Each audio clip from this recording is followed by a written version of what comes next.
Alright. Another three-wheeler. An 86 ATC 125. Only thing is that this one is not for me. This is actually for my friend Billy. He said he was looking for something like a ATV or a three-wheeler because he wanted some sort of all-terrain vehicle. So I went on at Craigslist and found this for $100. We ended up getting it for $75. And the motor for it's in the garage right now. They lost the cam for it because apparently the cam was, I guess, what they thought was bad. I don't know if it was actually bad or not. Chances are it probably could have been polished and cleaned and been good as new. But yeah, $75 for a 125M. That's an insane deal. Because these things are extremely rare. Plastics are a little busted up and not in the best of shape. I'm going to try and help Billy out and stitch these up like I did my other 125, so at least they'll sort of be in one piece. New plastics for this are going to be pretty expensive. But yeah, they kind of beat it up a little bit.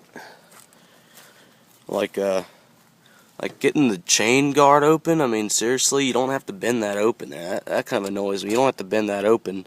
You just undo the clips and then the whole thing comes off. And actually, you're supposed to pull the tire off, or I guess pull the rim off the shafts. This way you can get to it really good. They didn't do anything of that. But we got the motor for it.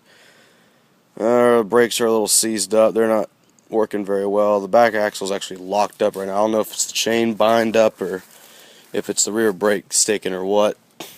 There's a few things wrong with it, but nothing too serious. I checked it out. I haven't seen any bearing play in it that I can notice.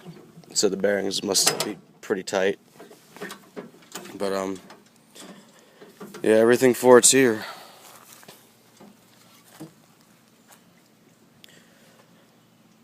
Yep. Kind of interesting three-wheeler. 125s are pretty good.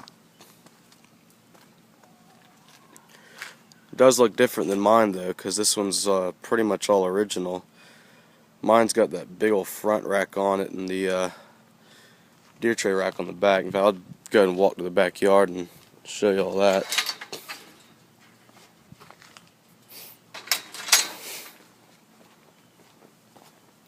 Bad boy buggy's got a flat tire again. You just got to pump it up. Yeah, I got to put the 200 motor back in the 200S here. It's sitting in the garage complete now.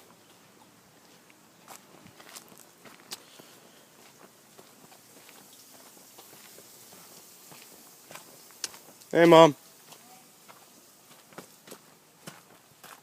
Daddy planted sunflowers in this middle circle. Yeah, I know. So I'm trying to water them too. Yeah, we put sunflowers in the middle of my circle berm.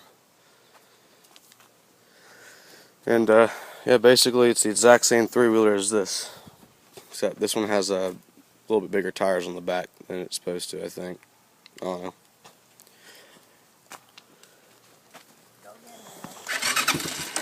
Hayward, What? which one is that? This is the 125.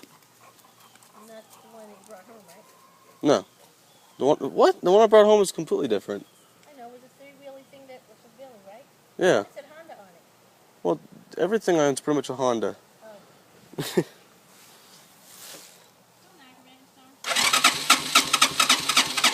Gotta choke it. Okay. There you go, girl.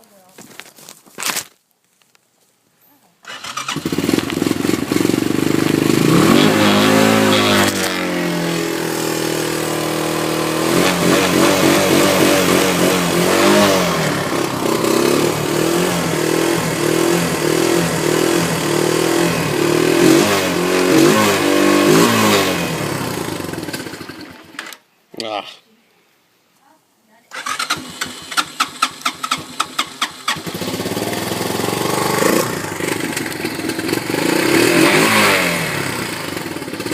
And once she warms up, it'll idle pretty much forever until you finally shut it off.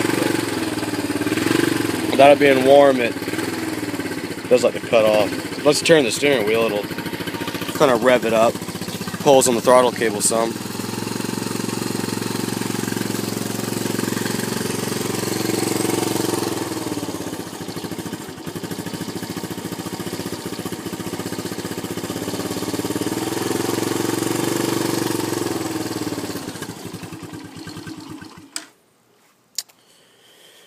Yep. Once she's warm, it idles.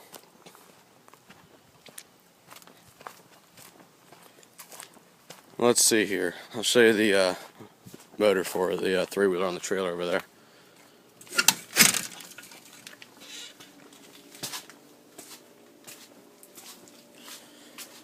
See, I'll get a little light on it. You can see the 200 motor here, fully finished and reassembled. It's looking good.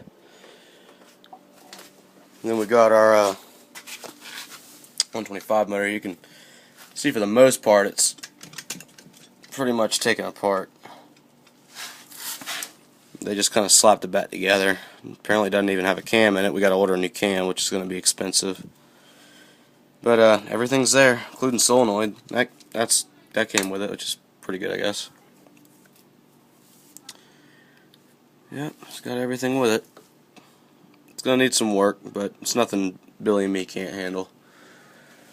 I mean, shoot, if I can rebuild this 200S motor right here within an hour and a half, or at least rebuild the top end, that's basically what I did. If I can rebuild the top end within an hour and a half, I'd say I'm doing a pretty good job. The only thing I have to check for is after I run it for a little while, I got to make sure those overhead valves are getting oil, because since I use silicone on the bottom, I got to make sure that I didn't plug up the hole that shoots the oil up to the head, because after you squish it, sometimes it'll plug it up, which I'm pretty confident it didn't. Also, I got to fix the oil leak on the oil filter cap here, which is also the oil plug. It's not sealing anymore, so it pretty much leaked out all the oil this motor had in it. Oh, and here's a neat tool I bought. This is the engine hone from Harbor Freight. It's got 3 little ground stones on it. Works pretty daggone good. I mean, I honed out that cylinder pretty easily. And there's the old piston and jug on a fat cat bottom, man. It's good to have tons and tons of extra parts for such a rare bike. Should probably shut down this video. It's getting a little bit long now. It's already 8 minutes and going. Yeah, Billy's new three-wheeler and my 200S. 2 different projects that will be starting this summer. Well, this one actually I'm finishing at the beginning of the summer. That one we're going to be starting this summer. Alright, well, that's it.